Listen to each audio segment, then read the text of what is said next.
I now would like to test some of the results that we have here, that we have worked out here. I'm going to shoot a pellet, a metal ball. I'm going to shoot it at various angles. 30 degrees, 60 degrees, 45 degrees. And I'm going to make a prediction, if I shoot it up from there, where it will hit the table. A measurement is meaningless without knowing the uncertainties. So that's the first thing we have to deal with. The first thing I want to know is what is the velocity of this bullet when it comes out of the spring? And does it vary if I do it 3, 5, 6 times in a row? It's not a $20,000 spring gun, so it is likely to vary. And the way I'm going to do that is as follows. If I shoot an object vertically up, that is the maximum value that it can go.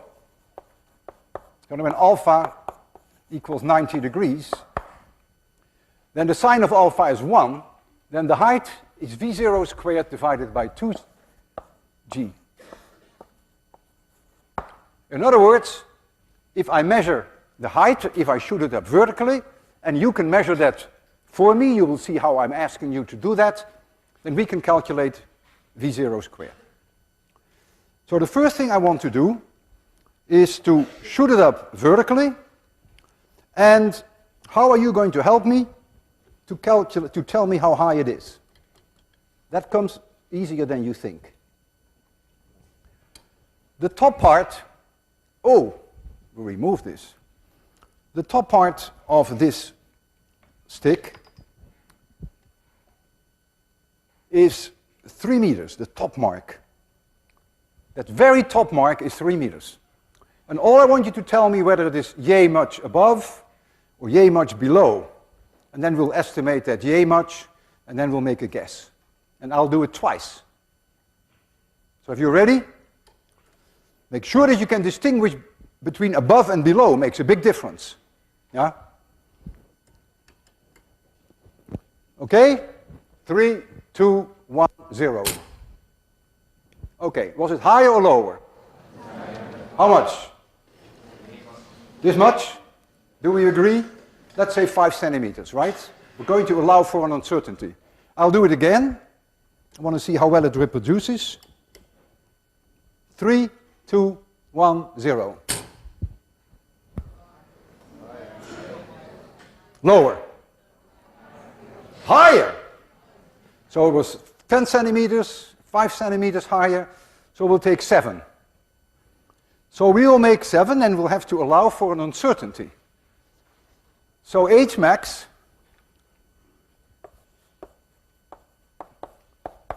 is about 3.07. I have done this morning 20 times. And there were times that the height differed by more than 10 centimeters, sometimes even 15 centimeters. I therefore would feel most comfortable if you allow me an uncertainty of 15 centimeters in that height. Remember, once we start shooting at 30 degrees, there's no way that we can evaluate the velocity anymore. We have to just take this value at face value. This is the way we've measured V0, and that's it. This is a 5% error. 5%. So what now is V0 squared? Well, that's easy to calculate now. V0 squared equals 3.07 times 2 times 9.8. Oh, my calculator was off. That's a detail. 3.07 times 2 times 9.8. That is 60.17. I'd like you to check that. 60.17 plus an error of 5%. That is an error of 3. So you might as well make this 60.2. Would you please confirm that I didn't make a mistake? 3.07 is H max. I multiply it by 2, by 9.9. The 60.2 is a 5% error, and a 5% error is indeed 3. This is meters squared per second squared. I don't care what V0 is, because if we're going to measure OS, all I need is V0 squared. And if you at home are going to calculate what the height will be at the various angles, all you need is V0 squared. So I'm not even interested in V0. I'll just stick to V0 squared, and V0 squared will have exactly the same uncertainty. We'll have an uncertainty of 5%, because it comes immediately from H. So you're not going to change that. Okay, so much for the uncertainty in V0 squared.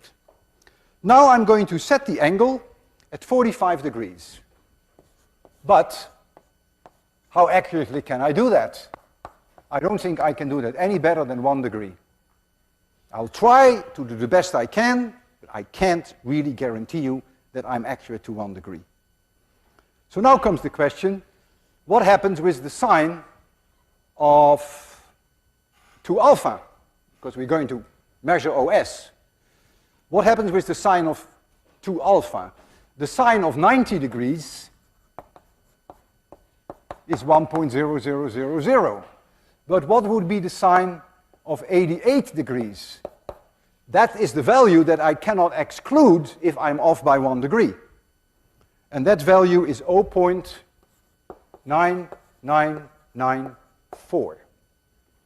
That is so close to 1 that it is only off by 0.6%. 0.06%.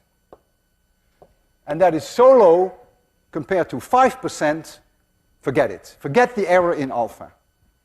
We can completely forget it. There's a reason for that. When alpha is 45 degrees, then 2 alpha is 90 degrees. And the sine curve goes like this at 90 degrees. It's almost flat here. So even if you're off in angle by a little bit, you're still very close to 1. That's the reason. So all we have to worry about is the uncertainty in V0 squared.